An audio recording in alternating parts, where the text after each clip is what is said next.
আসসালামু আলাইকুম। সম্মানিত মাছ চাষী ভাই বন্ধুগণ, সবাইকে জানাই আমাদের নার্সারির পক্ষ থেকে আন্তরিক শুভেচ্ছা। মাছ চাষী ভাইয়েরা, আজকে আপনারা আমাদের ভিডিওতে যে মাছগুলো দেখছেন, এই মাছগুলো হচ্ছে অরিজিনাল সরপুঁটি মাছের পোনা।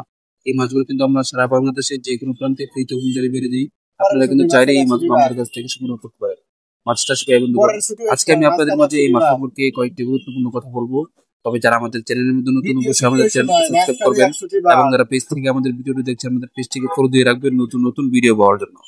মাছ চাষি ভাই বন্ধুগণ, প্রথমে আলোচনা করব যে এই মাছগুলো আমরা প্রতি শতাংশে কয় পিস চাষ করতে পারবো। তো আমরা কিন্তু চাইলে এই মাছগুলো প্রতি শতাংশে 100 থেকে 150 পিস একসাথে চাষ করতে পারবো। এবং আমরা এই মাছগুলো আমরা এই মাছের যে আপনার সিজনের সময়, সেটা হচ্ছে আপনার বছর জুড়ে, অর্থাৎ পুরো বছরে কিন্তু আপনি এই মাছগুলো আপনার পুকুরের মধ্যে চাষ করতে পারবেন। এই মাছগুলো যে কোনো প্রতিকূল অবস্থায় যে কোনো পরিবেশে বেঁচে থাকতে পারে। সেই জন্য আপনারা এই মাছগুলো মাঝারি আকারের পুকুর নির্বাচন করে সেখানে কিন্তু আপনারা এই মাছগুলো অতি সহজেই চাষ করতে পারেন।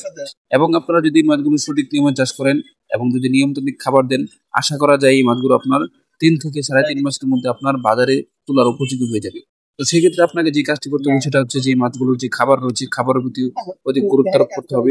যেমন খাবারের যে বিষয়টা, সেটা হচ্ছে যে আপনি এই মাছগুলোকে যদি খাবার দেন, সেক্ষেত্রে আপনাকে অবশ্যই নিয়মতান্ত্রিক খাবার দিতে হবে। এবং আরেকটি বিষয় হচ্ছে, আপনার এই মাছগুলো কিন্তু আপনার ছায়ার মধ্যে থাকতে বেশি পছন্দ করে। তো সেক্ষেত্রে আপনি আপনার পুকুরের মধ্যে যদি আপনার কচুরিপানা হালকা ছেড়ে দেন, এতে কিন্তু কোনো সমস্যা নেই। এবং আপনার পুকুরের আশপাশে যদি কোনো গাছপালা থেকে থাকে, সেগুলো কেটে দিবেন যেন পাতা না পড়ে। তবে ছায়া থাকলে সমস্যা নেই, রোদ প্রবেশ করলে কোনো সমস্যা নেই। এই মাছগুলো কিন্তু যে কোনো প্রতিকূল অবস্থায় বেঁচে থাকতে পারে। আরেকটি বিষয় হচ্ছে যে আপনার পুকুরের তলা, যেটা খুব গুরুত্বপূর্ণ বিষয়। আপনি যদি এই মাছগুলো যে পুকুর মধ্যে চাষ করবেন, সেই পুকুরের কাদার পরিমাণটা অবশ্যই মিডিয়াম আকার করে নিতে হবে। এবং কাদার পরিমাণ যদি মিডিয়াম আকারে করে নেন, সেক্ষেত্রে আপনার এই মাছগুলো দেখবেন অল্প দিনে কিন্তু বাজারে তুলতে পারবেন। এবং আপনার এই মাছগুলো 3 থেকে 3.5 মাসে দেখবেন আপনার পুকুর থেকে সেল হয়ে যাবে। মাছ চাষি ভাই বন্ধুগণ, সর্বশেষ কথা হচ্ছে আপনার যে আপনাদের পুকুর মধ্যে এই সরপুঁটি মাছ চাষ করবেন, সেক্ষেত্রে আপনাদেরকে যে বিষয়টির প্রতি লক্ষ্য রাখতে হবে সেটা হচ্ছে যে আপনাকে অরিজিনাল সরপুঁটি মাছ ক্রয় করতে হবে। আপনি যদি অরিজিনাল সরপুঁটি মাছ আপনার পুকুর মধ্যে কানেক্ট করতে পারেন, তাহলে আপনার কালচার 3 থেকে 3.5 মাসের মধ্যে কিন্তু আশা করা যায় শেষ হয়ে যাবে।